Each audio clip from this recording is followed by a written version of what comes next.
Não, mas a gente concordou no espírito. Ó, eu orei em segredo. Deus ouviu o que foi. Eu falei segredos com o Senhor. Então, gente, na verdade, eu orei pedindo pelo Antônio, pelo Carlos e pela Carla. Que a vontade do Senhor seja feita. Que for o melhor para os três, que a vontade do Senhor seja feita.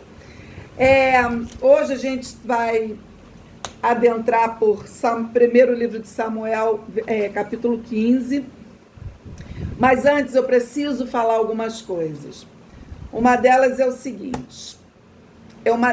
Principalmente, eu acho que no capítulo de hoje tem que ficar bem claro que Deus é bom. Todo o tempo ele é bom. Todo o tempo. E Deus não é violento.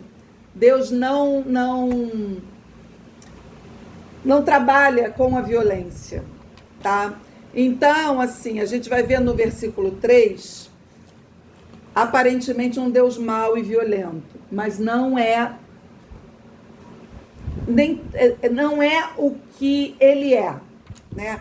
Ele é bom e não é, e ele abomina a violência. Vamos lá. A Bíblia foi registrada na história da humanidade, ó, no início, desde o início, né, de tudo, né? E dentro do processo civilizatório, o ser humano sempre foi especialista na arte da violência. Tudo que o ser humano instituiu e construiu foi com muita violência. Tudo, todas as civilizações, tudo. O ser humano, ele é violento desde a queda no Éden. A própria história da humanidade, sendo aliado ou não de uma religião, sempre encontramos processos bem sangrentos de construção de instituições, formação de povos, da habitação das regiões, tudo feito com violência. A Bíblia trata deste ambiente muito antigo, onde a violência era uma linguagem comum. E as pessoas tinham na violência sua única linguagem. De alguma maneira, a Bíblia, como texto histórico, aproxima Deus dessa violência. Fazendo com que ele e as pessoas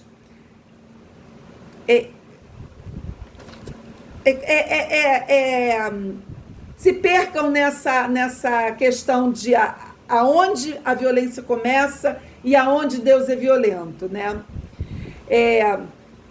O que a gente encontra na Bíblia é a expressão histórica da palavra de Deus.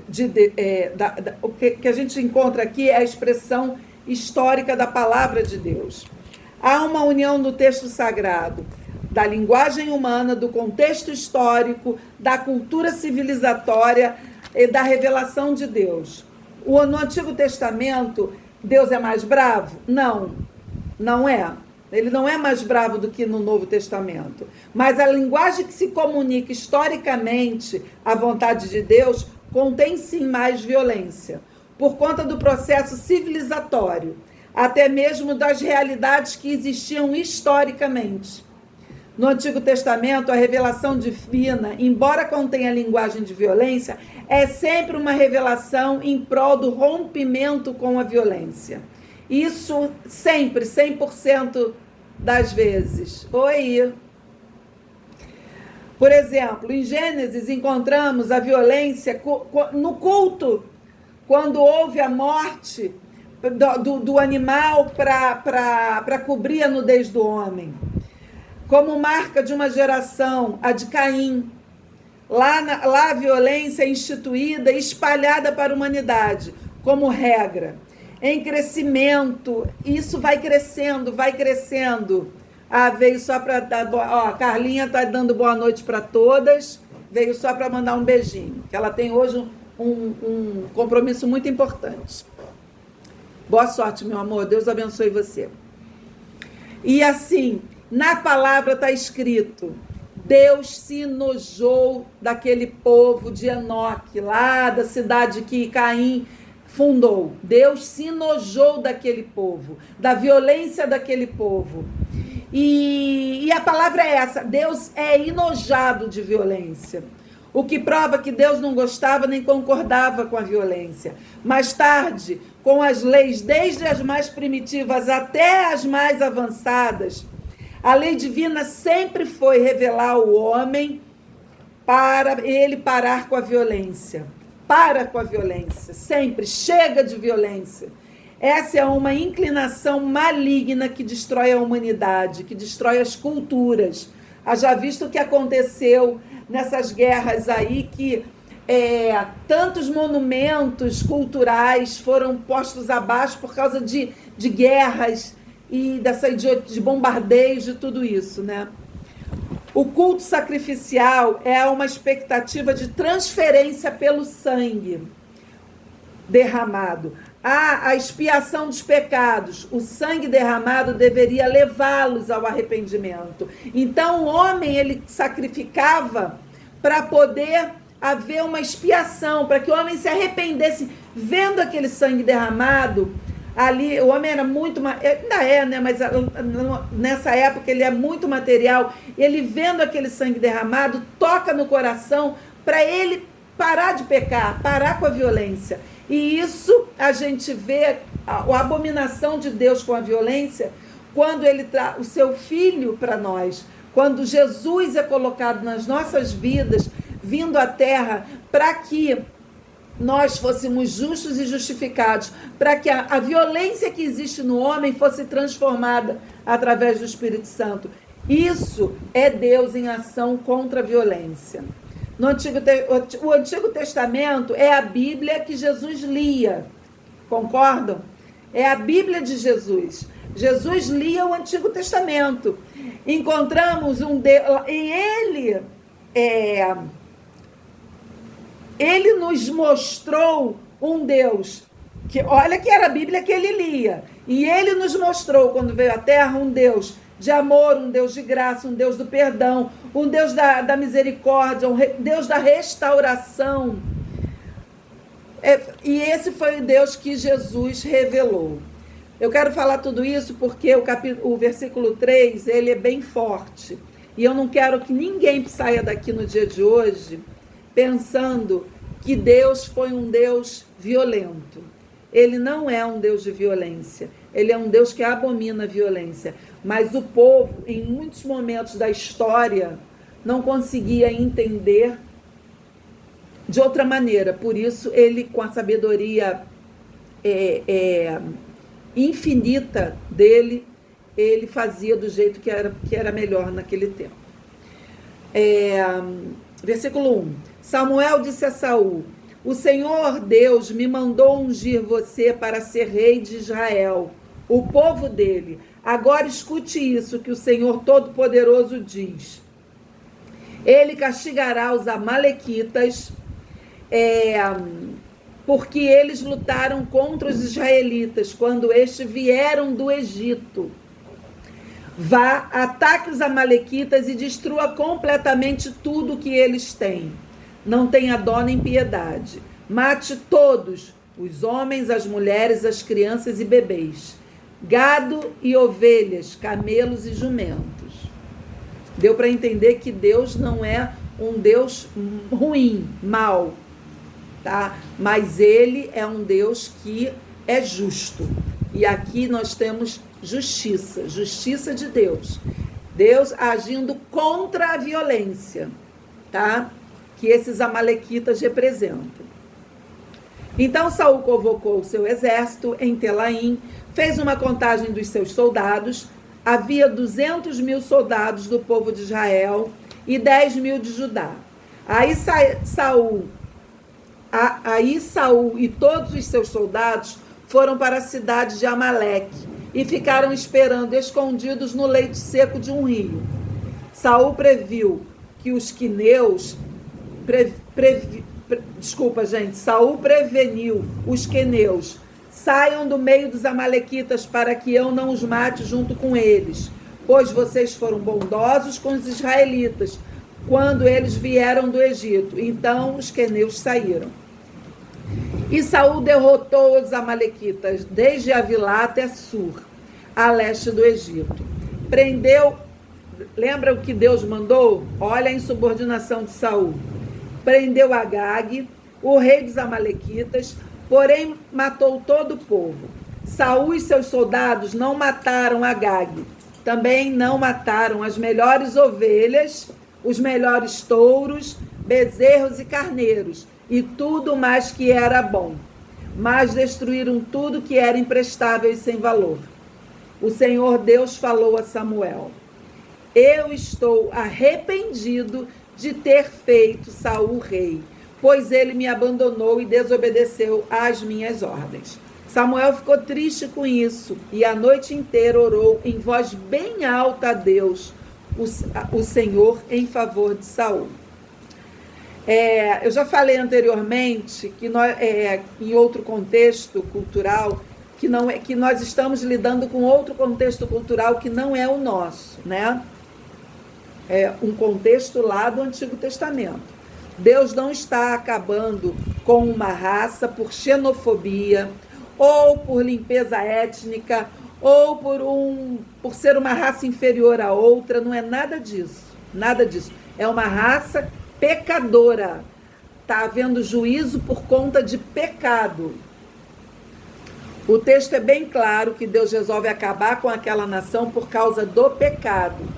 Deus é o juiz. Deus é o Senhor e juiz do universo e sabe o que faz.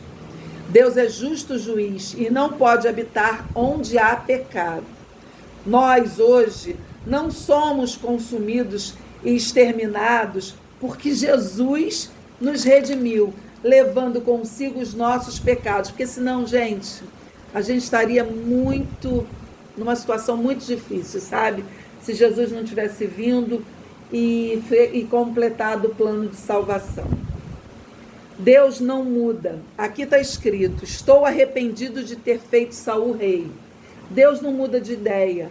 Este arrependimento é um uso de linguagem para que possamos entender o que Deus estava sentindo no momento. Deus não mudou e arrependeu-se. Ele não é homem para isso. Ele é um ser criador, um ser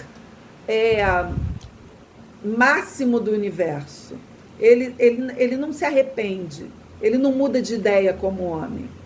O que se transformou foi o caráter de Saul. Esse arrependimento é pelo caráter de Saul e não pela ação de Deus em si. Versículo 12. Na manhã seguinte, bem cedo, ele saiu para procurar Saul. Soube que ele tinha ido para a cidade de Carmelo, onde havia construído um monumento em honra a si mesmo, e que depois tinha seguido para Gilgal. Samuel encontrou Saul e este cumprimentou-o, dizendo: que o Senhor Deus o abençoe, Samuel. Eu obedeci às ordens do Senhor. E Samuel perguntou: então por que é que estou ouvindo mugido de gado e berro de ovelhas? Saul respondeu: os meus soldados, olha ele dando desculpa, lembra que ele é um cara que dá desculpas? Os meus soldados as tomaram dos amalequitas, pegaram as melhores ovelhas e o melhor gado para oferecer como sacrifício ao Senhor. Mentira de Satanás, né? O Senhor, o Deus de você. E destruímos completamente o resto. Espere, interrompeu Samuel. Eu vou lhe contar o que o Senhor Deus me disse na noite passada. Fale, disse Saul. Samuel continuou: você pode pensar que é uma pessoa sem importância, mas é o líder das tribos de Israel. O Senhor Deus o ungiu como rei do povo de Israel e mandou que você fosse e destruísse os amalequitas, essa gente má, e disse para você lutar até acabar com eles. Então, por que é que você não obedeceu? Por que é que você teve pressa de ficar com as coisas do inimigo? Fazendo assim uma coisa que para Deus é errada. Mas eu obedeci a Deus, o Senhor, respondeu Saul. Saí como ele me ordenou. Trouxe o rei de Agag e matei todos os amalequitas. Deus não tinha mandado que ele trouxesse o rei. Deus não tinha mandado que ele poupasse o melhor do espólio lá. Deus mandou acabar com tudo e ele não fez.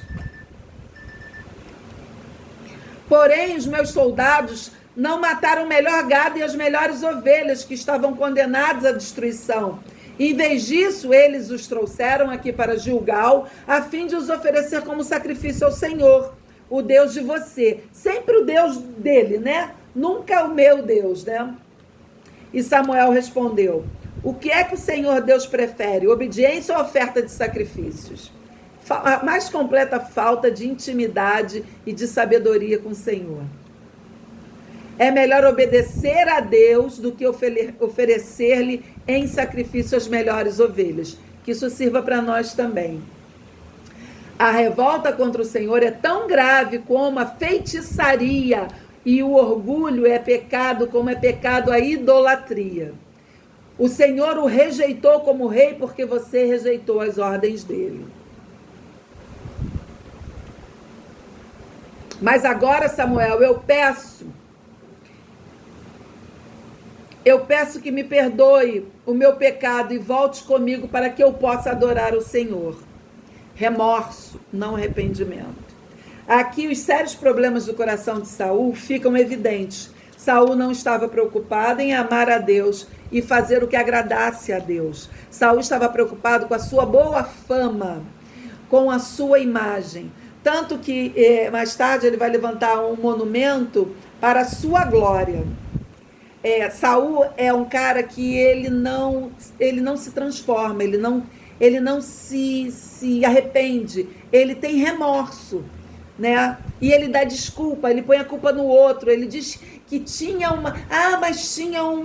eu tinha uma boa intenção. 26. Eu não voltarei com você, respondeu Samuel. Você rejeitou as ordens de Deus, o Senhor, e por isso ele também o rejeitou como rei. Então Samuel virou-se para sair, mas Saul segurou pela barra da capa e ela se rasgou.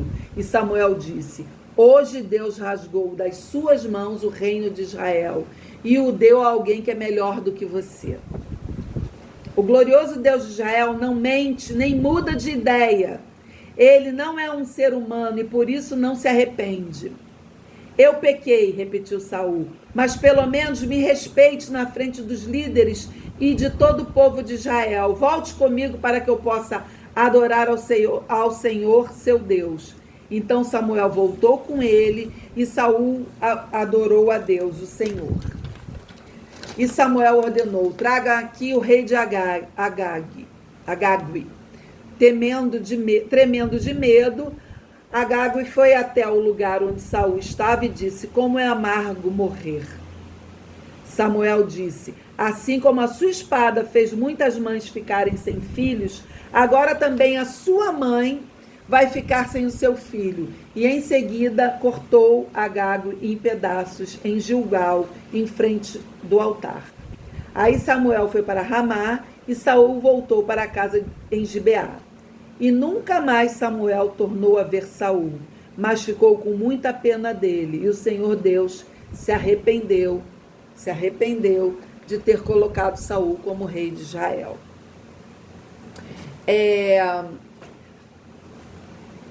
Saul vai levantar um monumento.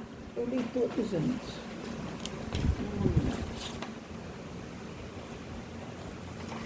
Vai levantar um monumento. Saul é um hedonista. O hedonismo é uma teoria filosófica que procura o prazer em todas as coisas. O seu prazer é o que gere todas as coisas. Então, se eles tiverem que matar, que roubar, que destruir, que entregar a vida ao pecado desbragadamente, o hedonista é dessa maneira que ele age.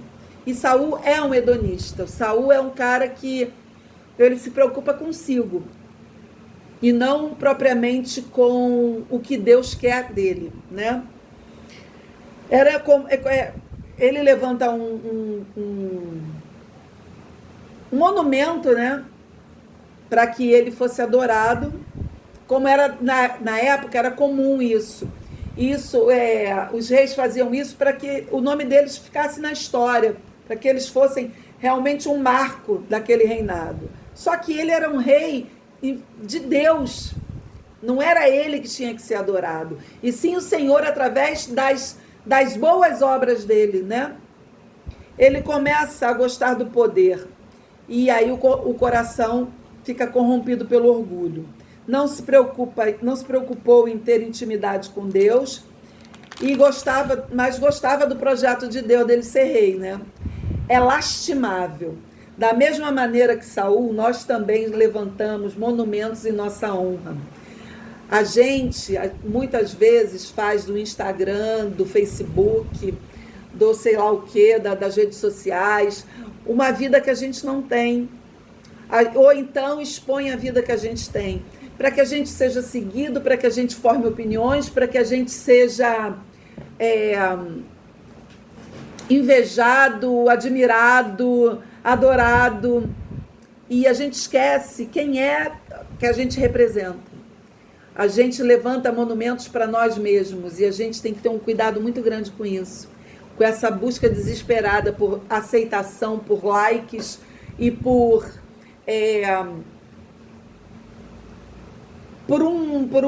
um amor, né? Por uma aceitação mesmo, né? Uma admiração, aquela... Gente, a gente não é nada. A gente é, aqui na Terra, aquilo que Cristo mandou que fôssemos, pequenos cristos. Nós somos pequenos cristos. E é dessa maneira que a nossa grandeza tem que existir. Que a nossa grandeza, o nosso monumento de carne e osso tem que agir como pequenos cristos. Porque foi isso que ele chamou que nós fizéssemos. A gente vai ser Saul ou a gente vai ser Samuel? Qual é a escolha da nossa vida? Ele ficou orgulhoso, vaidoso, ele ficou insubmisso, ele perdeu a intimidade, ele perdeu o amor por Deus, ele perdeu a bênção, ele perdeu a proteção e a direção por ele mesmo. Pior que Saul nem percebe que isso acontece. O que ele está fazendo, ele não percebe o que ele está fazendo e nem percebe o que está em franca decadência. Quantas vezes nós fazemos isso? Quantas vezes eu e vocês e todo o povo deixa com que, não tem nada demais, vamos lá, vamos fazer. Qual o problema da gente ver essa cena de sexo na TV? Qual o problema da gente fazer sexo antes de casar? Qual o problema da gente mentir aqui, mentir ali? Qual o problema da gente cometer pequenos pecados, pecados aqui, pecados ali, uma coisinha aqui, uma coisinha ali, quando a gente dá conta, a gente se tornou Saul. A gente perdeu o guarda-chuva, perdeu o link, a gente já não ora mais, a gente já não tem mais intimidade, a gente já não se quebranta diante do Senhor, a nossa vida se transforma e entra em decadência. No versículo 24, Saul fica cheio de remorso, porque ele é orgulhoso demais para se arrepender. Olha bem, eu vou falar de Saul, tá? Mas olha até onde a gente também não se enquadra nisso. Ele começa a dar desculpas. Hoje eu não vou na igreja, não. Hoje eu não vou entrar no grupo, não, porque eu estou com dor de cabeça, estou cansada. Hoje eu não vou orar, não, porque eu estou a fim de dormir mais cedo. Não vou ler a Bíblia hoje, não. Vou deixar para ler amanhã. Veja o que eu fiz. Eu estou indo à igreja. Eu estou fazendo isso, estou fazendo aquilo. Mas não tem comunhão? Não tem intimidade? Continua pecando, sabendo que está pecando? Continua fazendo aquilo que entristece o coração do Senhor? Deus não trabalha aonde o pecado está. Ele não fica onde o pecado está. Todos fizeram igual. Respostas de Saul. Todos fazem. Eu não falo sempre daqueles 3 demônios. Todo mundo faz. Qual o problema de eu fazer também? O problema é que você não foi chamado para fazer isso. Você foi chamado para ser santo, para se santificar. Você foi chamado para que o seu testemunho vivo arraste multidões. Parecia mais sensato fazer. Eu fiz isso porque naquele momento eu achei que eu tinha que fazer. Mas você sabe dentro de si que Deus queria que você fizesse outra coisa. Você sabe dentro de si que aquilo não está certo. Que aquilo não é o sensato. Porque não está na palavra. Porque aquilo é abominação. Porque pelo monte de coisas, o Espírito Santo não deixa a gente pecar em paz. O Espírito Santo não deixa a gente se afastar em paz. Só que tem uma hora que a gente fica tão afastado que ele não tem mais voz audível. Voz ele tem. Nosso ouvido não está mais ali para ouvir. E a última desculpa de Saul, né? Eu estava com medo dos outros. Essa daí eu me lembro, sabe? Das festas da minha filha, que eu não quero bebida alcoólica. Aí eu já ouvi assim, mas aí ninguém vai querer vir. Quem não quiser vir porque não tem bebida alcoólica, é porque não gosta de mim, da minha filha. É porque não quer estar aqui por ela, quer estar aqui para se divertir e para beber, e não para comemorar a vida dela. Para comemorar a vida dela, quem ama de verdade, vem se for um bolinho, vem se não tiver nada. Tendo ou não tendo bebida alcoólica. E isso me lembrou muito, não sei por que, bateu no meu coração assim, sabe? Estava com medo dos outros. O que os outros vão dizer? Não vou postar isso aqui sobre Deus, não, sobre o pecado, sobre a abominação, sobre Satanás, por que não? Porque o que os outros vão pensar de mim? O que Deus vai pensar de mim? O que Jesus está pensando de mim? E o que o Espírito Santo quer de mim? E assim, que nós sejamos todos os dias transformados de Saul para pequenos cristos, que é o cristão quer dizer pequeno Cristo. E é isso que eu queria dizer hoje. Eu me estendi porque eu tinha que falar mais sobre essa maldade de Deus, que é exatamente o inverso. Ele abomina a violência. E é isso. E eu queria que alguém falasse, complementasse.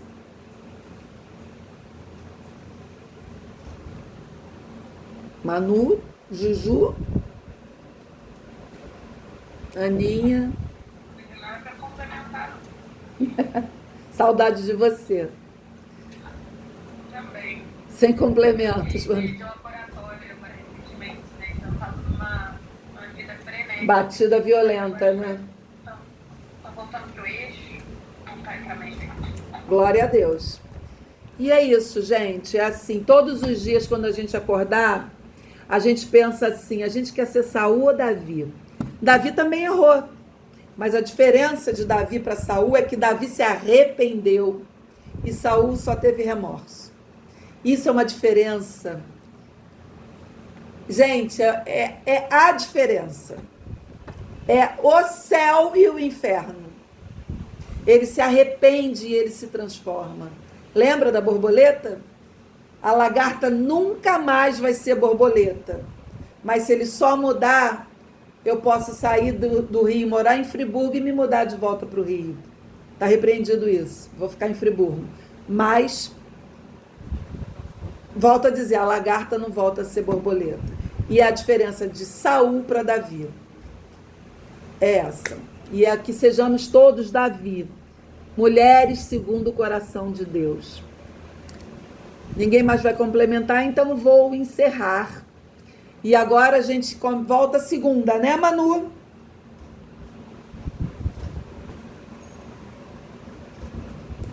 Eu acho que amanhã não é isso? Como é que é isso? Isso, geralmente a gente para quando tem feriado, porque o pessoal viaja. Então tá. Então voltamos na segunda. Com Samuel, primeiro livro de Samuel 16, ok? Pode orar pra gente, Juju, que a gente está com saudade da sua vozinha? Com certeza, vamos orar. Senhor, nós agradecemos a Deus por estar aqui presente, reunidas em seu nome. Senhor, obrigado por essa oportunidade, obrigada pela vida da Sandra, por falar conosco através através da vida dela. Senhor, obrigado, porque nós não conseguimos ficar distante da tua palavra, nós temos necessidade de ouvir e aprender de ti. Senhor, nos dá um coração segundo o teu querer, Pai. Um coração segundo o coração de Deus, que nós possamos quebrantar o nosso coração e obedecer a tua palavra, Senhor. Obedecer a tua vontade, além de cada sacrifício, Pai, porque não é isso que o Senhor quer das nossas vidas. O maior sacrifício foi o teu filho na cruz por nós. Amém. O que nós precisamos chegar é o nosso coração, a nossa devoção, a nossa obediência Amém. e a nossa fé, pois sem isso é impossível agradar a ti. Amém, Pai. Senhor, eu peço pela vida de cada uma das meninas desse grupo, das suas famílias. O Senhor conhece o coração de cada uma, sabe o que nós precisamos, Pai. Age, Senhor, individualmente com cada uma das suas servas, Senhor.